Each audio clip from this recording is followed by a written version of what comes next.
Welcome to our channel.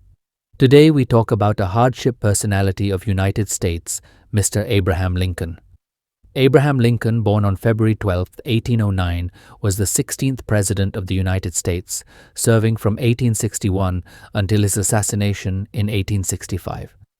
He led the United States through the American Civil War, defending the nation as a constitutional union, defeating the Confederacy, playing a major role in the abolition of slavery, expanding the power of the federal government, and modernizing the U.S. economy.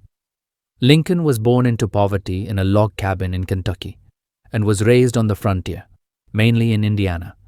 He was self-educated and became a lawyer, Whig Party leader, Illinois state legislator, and U.S. representative from Illinois. In 1849, he returned to his successful law practice in Springfield, Illinois. In 1854, angered by the Kansas-Nebraska Act, which opened the territories to slavery, he re-entered politics. He soon became a leader of the new Republican Party.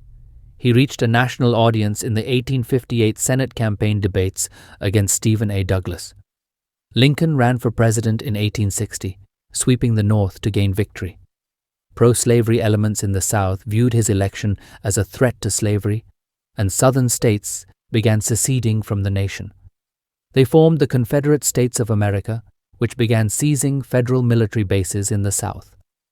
A little over 1 month after Lincoln assumed the presidency, Confederate forces attacked Fort Sumter, a U.S. fort in South Carolina. Following the bombardment, Lincoln mobilized forces to suppress the rebellion and restore the Union.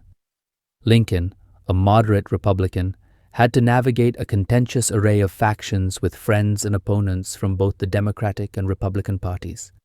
His allies, the War Democrats and the Radical Republicans, demanded harsh treatment of the Southern Confederates. He managed the factions by exploiting their mutual enmity, carefully distributing political patronage, and by appealing to the American people.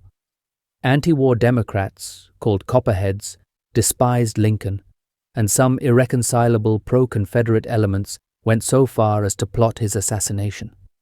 His Gettysburg Address became one of the most famous speeches in American history. Lincoln closely supervised the strategy and tactics in the war effort, including the selection of generals, and implemented a naval blockade of the South's trade. He suspended habeas corpus in Maryland and elsewhere, and he averted war with Britain by diffusing the Trent Affair. In 1863, he issued the Emancipation Proclamation, which declared the slaves in the states in rebellion to be free. It also directed the Army and Navy to recognize and maintain the freedom of said persons, and to receive them into the armed service of the United States.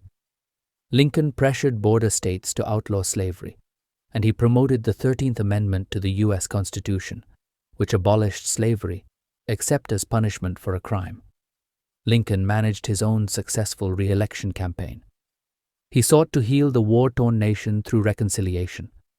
On April 14, 1865, just 5 days after the Confederate surrender at Appomattox, he was attending a play at Ford's Theater in Washington, D.C., with his wife Mary, when he was fatally shot by Confederate sympathizer John Wilkes Booth. Thank you for being with us till now. Subscribe to us for more such information. Thank you for your support.